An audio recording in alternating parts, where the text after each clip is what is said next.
It is neither tool-making nor language, but art which makes us human.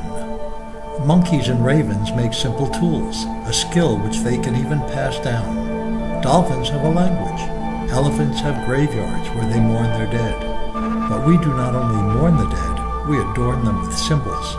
This use of symbolism, particularly in honoring our ancestors, may have been the origin of art and of humanity.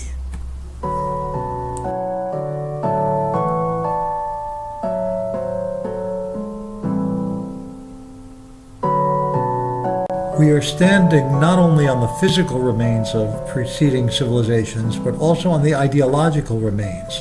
In other words, we all carry vestigial tales. These are the only objects in this project made by a non-anonymous artist, my wife.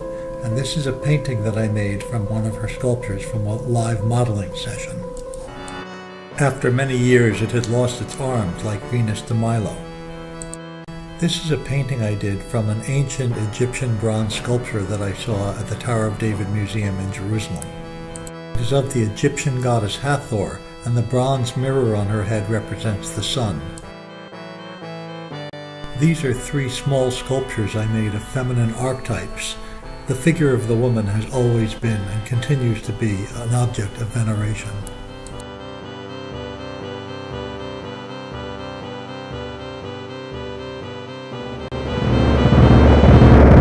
Scarabs were seals that were used in ancient Canaan when it was under Egyptian domination about 3,500 years ago. This is assumed to be a wolf biting a man. I applied my own colors in gouache. Chad Gadya, Aramaic for one kid, is sung at the end of the Passover Seder. It begins as a children's song and each verse builds upon the preceding verses. At the end, things get more serious with the angel of death, the ritual slaughterer, and finally the Holy One making an entrance. And while we're on the subject of scapegoats, this is a 17th century crucifix from Guatemala that's in my wife's collection. Missing arms and legs and even a cross, it's mounted on a board.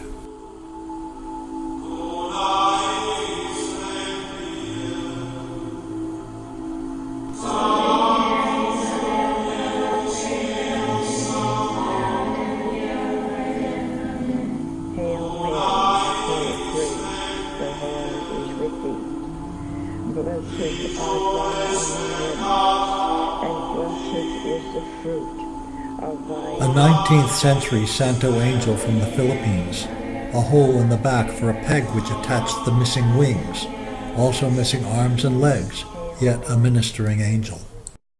Now I'm going to explain why I subtitled my book, An Artist's Homage to the Anonymous Artisans of the Past. This ancient stone stele from China has far more than the 24 Buddhas shown in my encaustic. Each one was individually carved, probably by monks, or perhaps it took one monk years.